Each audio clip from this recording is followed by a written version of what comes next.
Hey, well, welcome back to Exploring Israel for Bible Study. I'm Jeff Baxter. I'm the next generation pastor at Mission Hills Church in Littleton, Colorado, and we love Israel. I love exploring Israel, and if you've tuned into any of these episodes, you realize there are so many places and people to talk about that it's just amazing. Today, let's talk about Magdala. Magdala. Are you ready to go?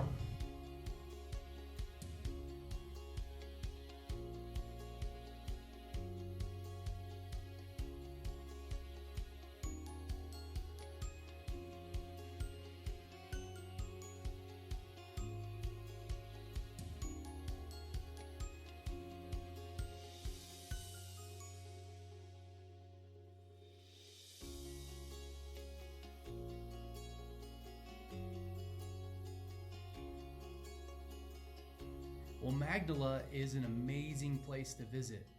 You know, years ago, they used to think Magdala and the synagogue in Magdala was a certain location. Well, what's amazing about Israel is every single day, and I'm not exaggerating, kids will go on field trips and discover new things, and it will change everything. Well, it wasn't too long ago, and I'll tell you about it in just a minute, where they discovered where the real synagogue of Magdala was located. But first, Magdala is named after, well, if you know your New Testament or the Gospels, Matthew, Mark, Luke, and John, and you know the people and the disciples and the women that followed Jesus, then you'd know that Magdala sounds an awful lot like Mary Magdalene. And you would be right. Magdala is named after Mary Magdalene. Now, archaeological evidence in recent days as early as 2009, there was a synagogue discovered. A Roman Catholic group came in and started digging to put in a hotel and a retreat center. And as soon as you hit something below the surface that looks like it's very, very old in Israel, everything stops. And they have to uncover to make sure they're not digging and destroying something. Well, sure enough, they would discover the synagogue, they know for sure. You'll see the pictures here of Magdala. It's amazing. It has ritual baths around it. There have been menorahs discovered inside and mosaics on the floor and frescoes on the walls.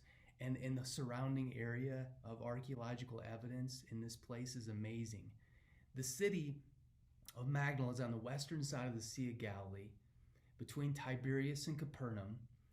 It's mentioned in the New Testament only one time when Jesus says he actually came back from a boat trip into Magdala.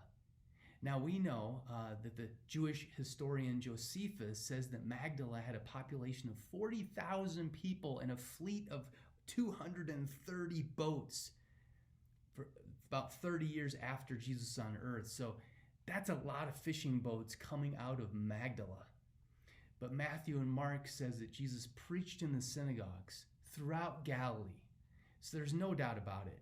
Jesus would have been in this synagogue in Magdala about 10 kilometers from Capernaum, where his base ministry would have been. So it's not very far away for Jesus and his disciples to come to Magdala. Now, there's some other significant things that happen in Magdala. So imagine this. Imagine Jesus walking through the valley that would have been heading up towards Nazareth, through the valley, down into Magdala, which is a straight shot right into the synagogue to do his teaching, to do some miracles. This took place after he fed the 4,000. He left and visited Magdala in Matthew chapter 15, verse 39.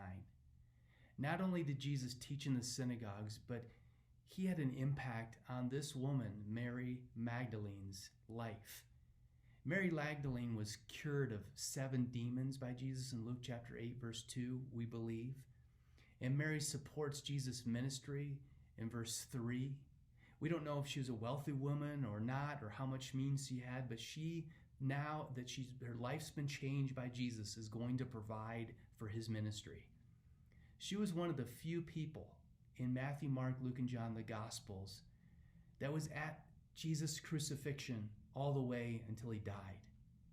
She's one of the first recorded as a witness to the resurrection when she went to the tomb and saw that the stone was rolled away and an angel showed up in Matthew 28, Mark 16, Luke 24, John 20. So Magdala is a significant place in Jesus' ministry that had a significant impact on one of the women followers of Jesus. And it's a great place to visit, especially this synagogue, now that it's been discovered in recent times, not too long ago, where Jesus would have stood and he would have taught and he would have done miracles and he demonstrated that he was the Son of God. It is an amazing place to take groups to show this place off.